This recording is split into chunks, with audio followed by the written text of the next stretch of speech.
Here's our president Honorable is speaking. Donald J. Trump, President of the United States of America, and First Lady, Madam Melania Trump, esteemed guests, ladies and gentlemen, good evening and namaste. It is an honor to welcome you, Mr. President, and your esteemed delegation on your first state visit to India. The past 2 days have been very special for us. Our people have rejoiced in the warmth of our friendship and the glow of our ties. Mr. President, our relations are deep and abiding.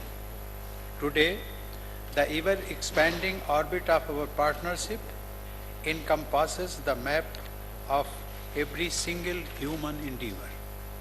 As economic partners, we have come a long way. The trading journey that began in the early 19th century with ice from New England being offloaded on the shores of Madras has today blossomed into a robust economic partnership laced with expanding trade, innovative investments, and new age technology. As the world's largest democracies, we are deeply connected with each other through our people and their aspirations.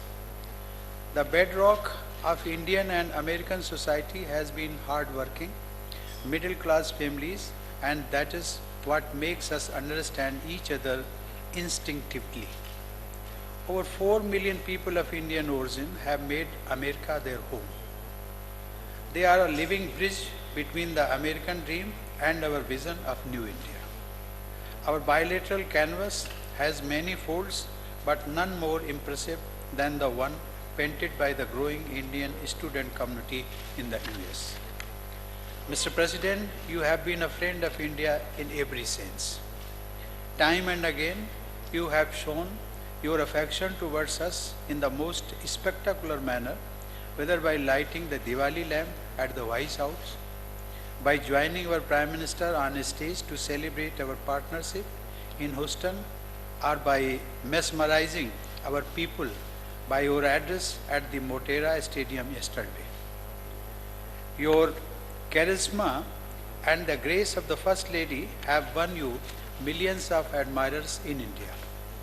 Your visit has indeed opened a new chapter in our ties. Mr. President, a century ago, American enterprise led to proliferation of apple orchards in our countryside, bringing prosperity to millions. Today, as we sit down to savor the fruits of that venture, Indian produced red delicious American apples, we will once again be reminded of the depth of our engagement and as much the prospects of our future endeavors. On that delectable note, Mr. President, I wish you and First Lady greater health and happiness. I wish the American people everlasting peace and prosperity, and I wish our friendship ever greater warmth and affection. Thank you.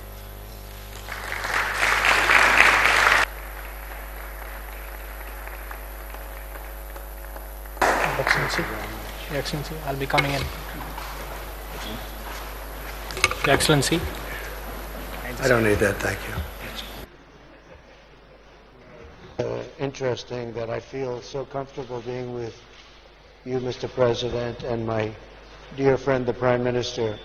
We had such a tremendous 2 days, and I'm not even including the 18 hours that we flew. And that wasn't even bad, because I was coming to a place that I like very much.